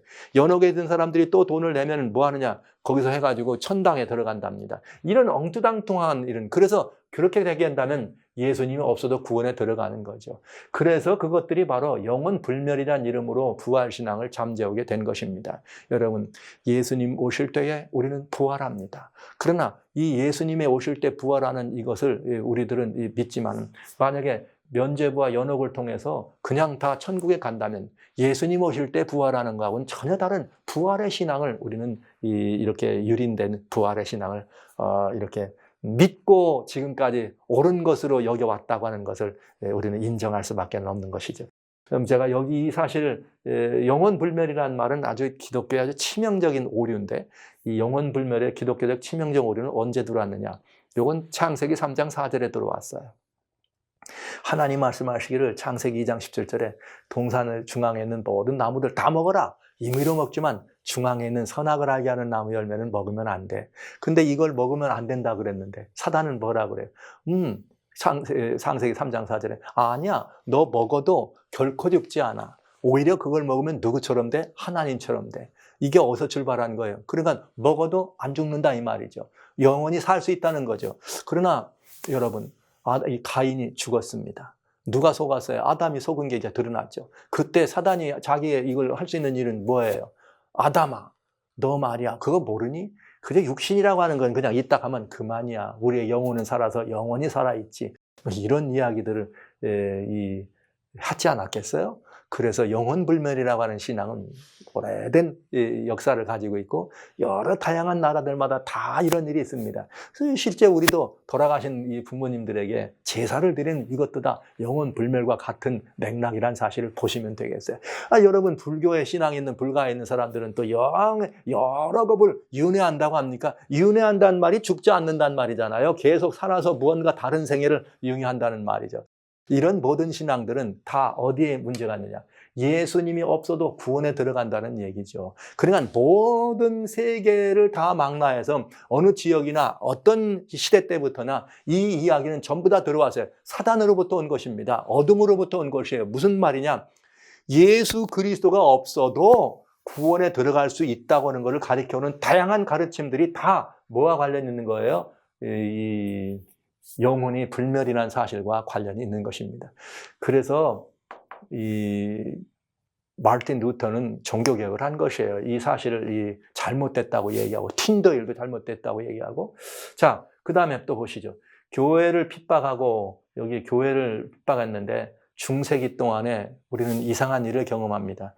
기독교라는 이름으로 또 다른 예수 믿는 사람을 죽였어요. 그 예수 믿는 사람들은 누구였느냐? 예수님을 믿어서 죄사함을 받는다고 믿는 사람은 다 죽였습니다.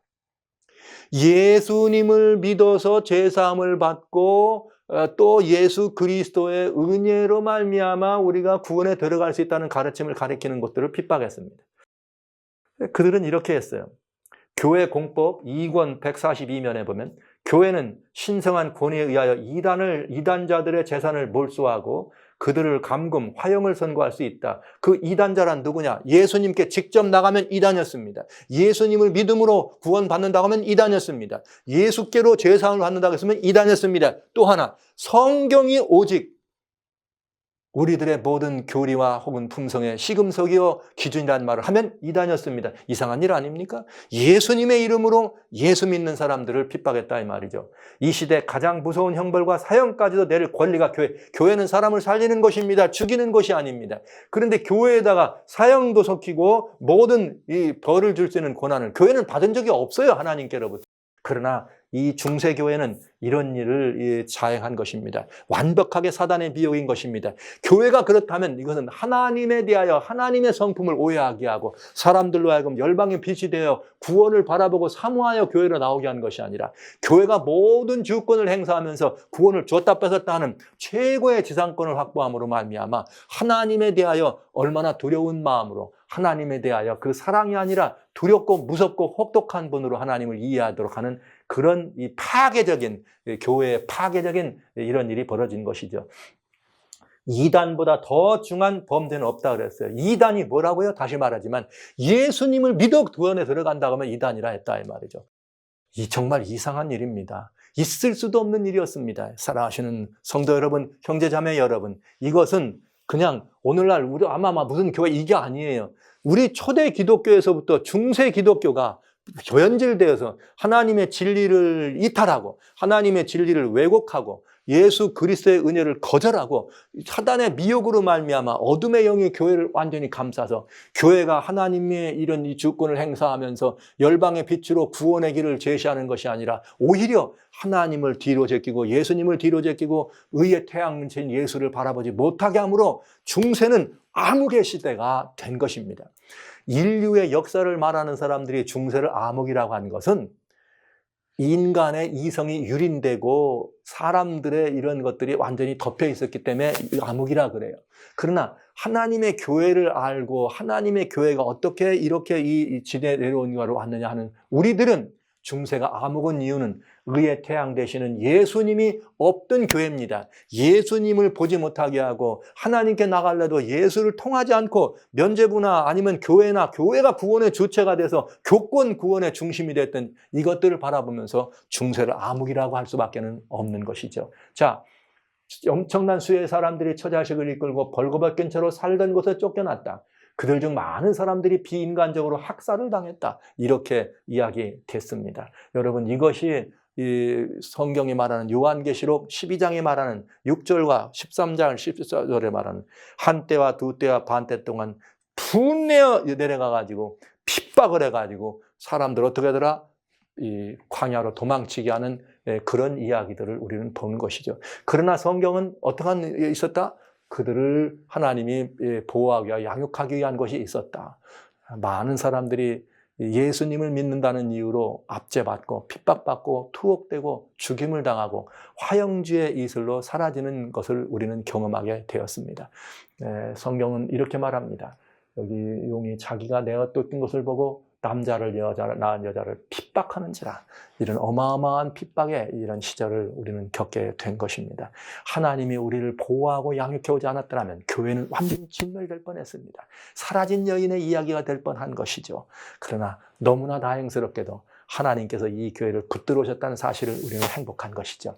이미 내 짐승으로 나왔을 때 사자의 발톱에서 당신의 백성을 구원하신, 곰의 발톱에서 구원하신 그 하나님, 표범의 그런 이 잔악함과 표범의 그 간사한 계교에서 교회를 끝까지 진리를 지켜왔던 그 백성들, 용처럼 무서운 철깃발을 가지고 백성들을 진멸하고 유린하려고 했던 로마의 철갑으로부터 메시아를 십자가에 못 박은 그들로부터 정말 이 교회를 지켜오신 그 하나님이 중세기를 말하는 이 긴 시간 동안에도 여전히 하나님은 하나님의 교회를 붙들어 오셨다는 사실을 우리는 알게 됩니다. 이 중세는 교회가 정치와 함께 연합했습니다. 그래서 정치를 교회의 신여로 삼았다. 그래서 교권 구원이 극치를 이뤘다. 이렇게 말씀드릴 수가 있겠어요. 그러니까 구원의 중심이 누가 되는 거예요? 교회가 되는 것이죠. 마치 보기에는 이것이 기독교가 생각할 때는 옳은 것 같지만 그건 전혀 다른 것입니다. 구원은 오직 예수 그리스도에 의해서만 이루어지게 된 것이에요. 교회가 구원을 주었다 뺏었다는 것이 아닙니다. 그런데 이 어둠의 시대, 비옥된 교회, 타락한 기독교는 교회가 그 구원을 줬다 뺐다 사고 팔고 땅도 파고 팔고 임금도 세웠다 줬다는 이런 최고의 지상권을 구사했다고 하는 것이죠. 뿐만 아니라 당대에는 모든 인생들, 삶을 살아가는 인간들은 다 농노의 노예 취급을 받았어요. 이들을 농노로 부리는데 누가 필요해요? 군대의 힘이 필요해요. 세속적 군대. 그래서 정치를 등에 업고 누가 행사합니까? 최고의 주권 행사를 종교 지도자들, 종교가 했다는 것이죠. 이것이 정치와 연합한 종교권을 행사한 교회라, 타락한 교회라는 것을 알 수가 있게 되겠습니다.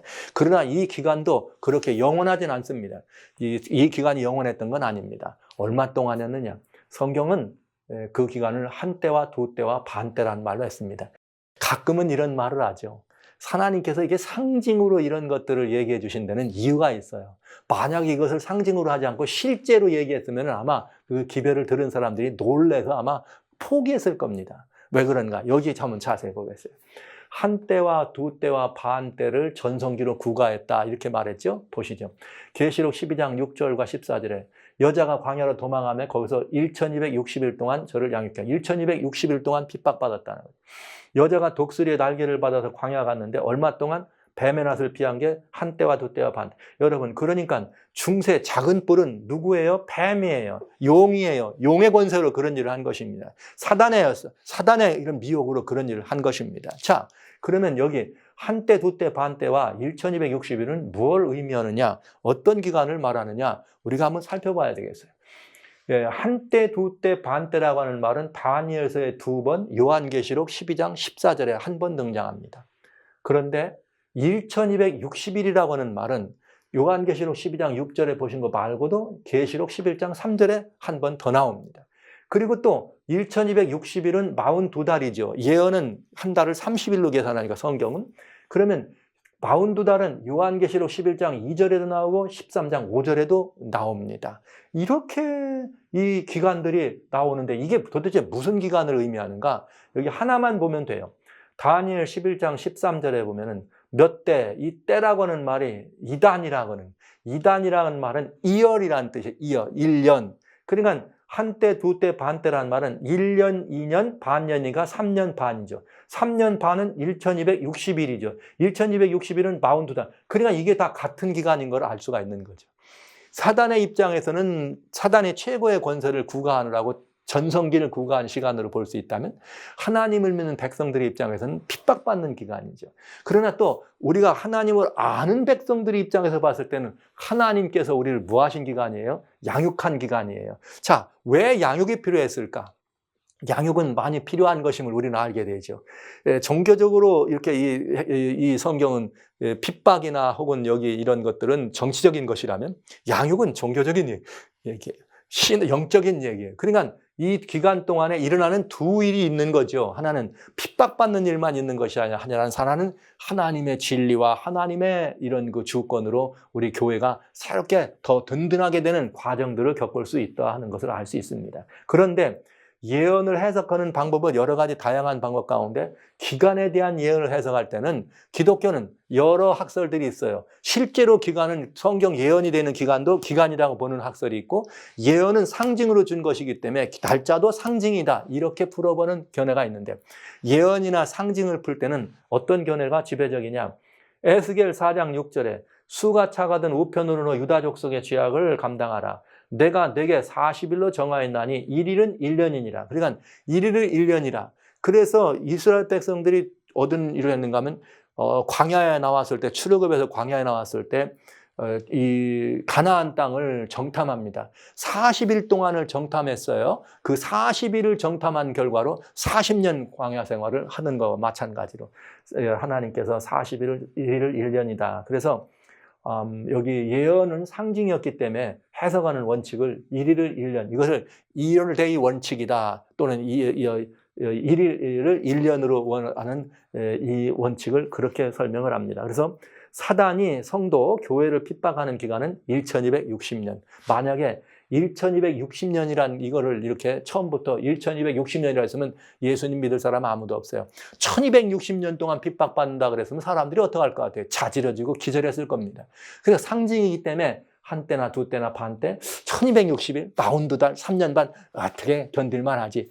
이렇게 해서 하나님이 우리들에게 이 사실을 보여주신 것입니다. 자, 그러면 우리는 한번 봐야 되겠어요. 이 한때와 두때와 반때, 중세라고 하는 이 시간 동안에 교회가 핍박받은 시간을 가만히 보면 세 뿔을 뽑힌 때부터입니다. 교권이 최고의 권한을 썼을 때 비질리우스라고 하는 초대 여기 그 538년 그 법적인 나라의 제도적인 세속권을 얘기하는 유스티니안스 대제의 법적 효력으로 교황의 자리에 오른 비질리우스는 벨리사리우스 군의 보호 아래 교황의 자리에 올랐다. 기독교 역사 3권 327페이지에 나오는 자리입니다. 그러면 여기서 이 538년이 이 나이입니다. 그러면 성경대로 1260년이 지나면 무슨 일이 벌어져야 되느냐?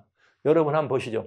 538년에다 1260년을 더하면 1798년이죠. 자, 중세라고 하는 한 기간 동안 교회가 교권구원의 전성기를 구가한 기간이 얼마라는 거예요? 1260년이라 있다는 구간이죠. 그런데 여기 1798년엔 어떤 일이 벌어지느냐? 1798년엔 이런 일이 벌어집니다. 프랑스 대혁명이 일어나는 것이 1789년이에요.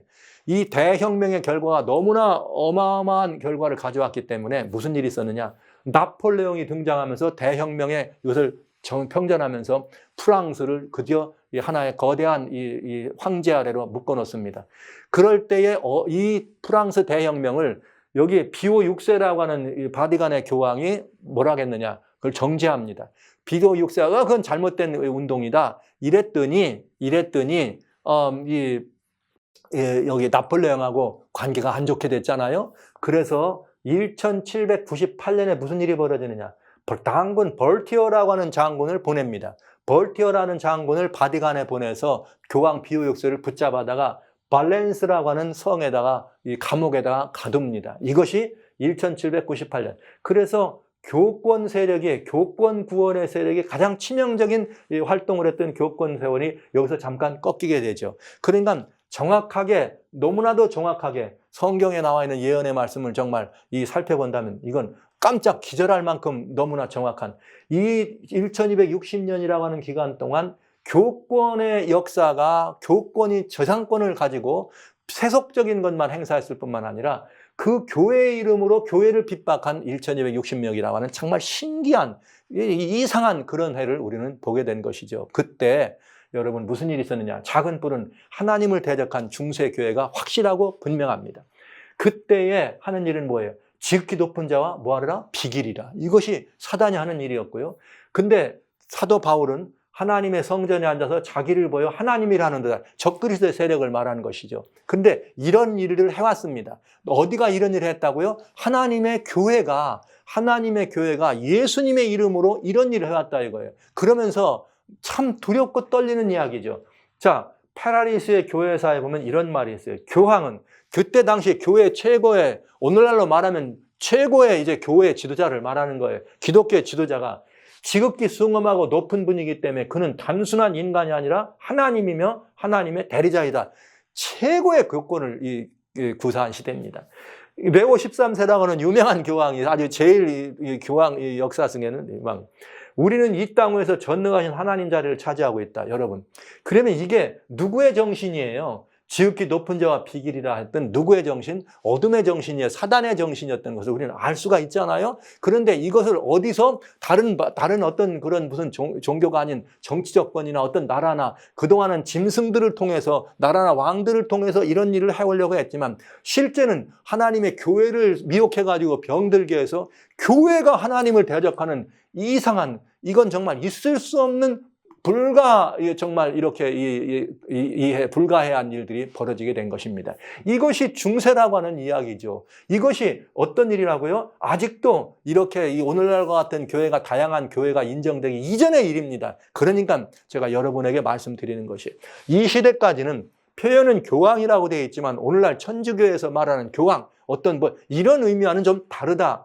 왜냐하면 이제는 이런 것들이 그렇게 고대 세계처럼 이렇게 영접되거나 수용되는 시대가 아니기 때문에 그렇습니다. 그러나 초대 기독교의 이후로 계속해서 교회는 이 길을 걸어온 것입니다. 계속해서 교회가 세속권과 합동돼가지고 세속권을 장악하고, 그러면서 교회의 이름으로 예수님을 핍박하고 하나님을 대적하여 법을 바꾸고 예수님을 대적해서 예수님의 구원의 역사와 속죄권과 제사권을 완전히 찬탈하고 발전해서 이제는 예수님의 중보자로서 대제사장으로 하나님의 보좌 우편에서 우리를 위해 중보하시는 예수님이 아니라 이 모든 중보권을 교회가 가지고 있으면서 예수께로 직접 나가는 일을 우회하고 직접 나가는 일을 이단으로 처벌했다고 하는, 이건 정말 있을 수도 없는 우리들의 역사입니다. 만약 우리가 회개에 이 무릎을 꿇는다면 이것은 어떤 교회가 해야 될 일이 아니라 우리가 해야 될 일입니다. 기독교가 이 문제에 대해 회개하고 모든 인류 앞에 우리는 사죄해야 합니다. 교회가 하나님의 뜻을 대적하고 교회가 하나님의 진리를 왜곡하고 이 교회가 하나님의 이 길을 곁가지로 나도록 잘못했다는 사실에 대하여 회개할 일이 있다면 우리들이 회개해야 한다고 하는 이것입니다. 만약 이 운동을 우리가 일으키지 않는다면 우리는 안 됩니다. 여러분, 우리는 온전한 사람들이냐? 그렇지 않습니다. 우리가 열방의 빛으로서 하나님의 이 모든 것들을 보여주려면 기독교인들이나 모든 기독교인들은 그들이 구교 친천주교이든 개신교이든 막론할 거 없이 우리는 다 모여서 이 문제를 향하여 기도해야 합니다. 회개해야 합니다. 우리가 잘못됐다고요. 사단의 미혹의 영을 우리가 받아들여서 미혹된 교회가 교회의 이름으로 하나님을 대적했다는 사실을 인정하고 회개하는 운동이 지금 가장 급한 필요가 아니겠습니까, 여러분? 가장 오래된 교회의 배도였습니다. 이것은 기독교가 회심의 역사를 써야 된다면 바로 지금 우리는 그 일을 늦추지 않아야 된다는 사실을 저는 여러분 앞에 힘써 말씀드리는 것입니다. 교회가 해야 될 일은 지금 먼저 다른 거 아니에요. 이거부터 해서 하나님과의 관계를 온 교회적으로 회복해야 합니다. 그리고 그리스도인 예수님을 교회 중심으로 모셔야 합니다. 진리의 말씀인 하나님의 말씀인 성경, 진리의 말씀을 우리의 중심으로 모셔야 됩니다. 모든 교리와 모든 품성의 표준과 시금석으로 보이면서 하늘 것이나 땅의 것이나 하나 되게 하는 하나님의 은혜를 통하여 우리 모두는 다 하나 돼야 합니다. 예수님의 이름 아래 하나 돼야 합니다. 어느 교회나 목회자나 어떤 다른 누가 아닙니다. 어떤 교권의 지도자가 아니올시다. 교회는 예수 그리스도 안에서 하나 돼야 합니다. 교회는 예수 그리스도의 말씀 안에서 모든 것들이 통일돼야 합니다. 이것들은 어느 교회나 어느 어떤 사람의 이야기가 아니라 바로 그리스도인은 우리들, 성도 여러분, 형제 여러분, 자매 여러분, 우리가 개인적으로 이 운동을 참여해서 해야 될 일임을 기억해 주시기 바랍니다. 교권 주상주의 시대였습니다. 교회가 구원의 주체가 됐던 시대입니다. 아닙니다. 교회는 구원의 주체가 아닙니다. 교회는 예수님의 지체입니다. 지체의 교회의 머리는 예수님입니다. 예수께서 우리의 구원의 주체가 되도록 예수님을 중심에 모시고 예수님을 첫째 자리에 모시고 예수님을 가장 귀한 자리에 모시는 이 운동이 가장 시급한 운동임을 여러분 기억해 주시기 바랍니다. 교권 구원의 역사는 이렇게 해서 한때와 두때와 반때라고 하는 이런 역사적인 이런 것들을 지내면서 이렇게 작은 뿔의 시대가 내려지게 됐네요. 자, 이제 우리는 이 사실을 봐야 합니다. 작은 뿔. 이렇게 해서 이 다니엘 7장에 나오는 작은 뿔과 다니엘 8장에 나오는 이 작은 뿔이 이 같은 세력에 대해서 하나님을 대적합니다. 다니엘 7장은 정치적인 세속권을 가지고 하나님을 대적하고 성도들을 핍박했다면 다니엘 8장은 그 똑같은 작은 뿔이라는 형식으로 우리에게 속지 않도록 일러주면서 진리를 왜곡하고 예수의 증거, 예수님을 대적하고 그러면서 사람들을 예수께로 나가는 일을 막았기 때문에 군대의 주제를 대적하고 그에게 드리는 제사를 폐하고 제사를 그것에게 가져가는 이런 일들을 했다는 사실을 우리는 보여주게 된 것이죠. 이것이 계시록 12장을 이해하면서 우리는 다니엘 7장과 8장을 연합하면 분명하게 서로가 서로를 풀어준다는 사실을 알게 됩니다. 그러면 여러분, 작은 뿔의 시대가 이렇게 해서 막을 내렸습니다. 그러면 사단은 여기서 끝낼까요? 가만히 있을까요? 사단은 아니면 다른 대안이 있을까요? 이제 우리는 또 계시록 12장의 연속을 통해서 이 사실을 살펴봐야 합니다.